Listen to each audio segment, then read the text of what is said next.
அருள்மிகு சுயம்பு ஸ்ரீ லக்ஷ்மி நரசிம்ம சுவாமி திருக்கோயில் போளூர் திருவிழா விவரங்கள். மிகவும் விசேஷமான இந்த தகவலுக்கு போளூர் ஸ்ரீ லக்ஷ்மி நரசிம்ம சுவாமி கோயிலின் திருவிழாக்கள் பற்றிய இந்த விரிவான தகவலை இன்னும் தெளிவாகவும் மக்களின் முக்கிய அம்சங்கள். மாதாந்திர திருவிழாக்கள். சுவாதி மாத பிறப்பு, ஏகாதசி, திருவோணம், புனர்பூசம், ரோகிணி, சப்தமி, பஞ்சமி, பௌர்ணமி ஆகிய நாட்களில் காலை 4:30 மணிக்கு பிரம்ம முகூர்த்த திருமஞ்சனம் நடைபெறுவது குறிப்பிடத்தக்கது. வருடாந்திர விழாக்கள். சித்திரை 1 படி விழா, கார்த்திகை, அண்ணாமலை தீபம், விஷ்ணு தீபம் போன்ற முக்கிய விழாக்கள் கொண்டாடப்படுகின்றன. சிறப்பு நிகழ்வுகள். ஊருக்குள் பெருமாள் கோயில் உற்சவம், நரசிம்மருக்கு உற்சவம், சித்ரா பௌர்ணமி கரைப்பூண்டியில் உற்சவர் தீர்த்தவாரி போன்ற நிகழ்வுகள் பக்தர்களுக்கு விருந்தளிக்கின்றன.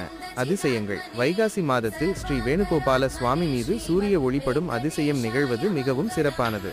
திருக்கோயிலின் சிறப்பு அம்சங்கள். மலைக்கோயில். போளூர் கோயில் ஒரு மலைக்கோயில் என்பதால் இயற்கை எழில் கொஞ்சம் சூழலில் அமைந்துள்ளது. பழமையான கோயில்.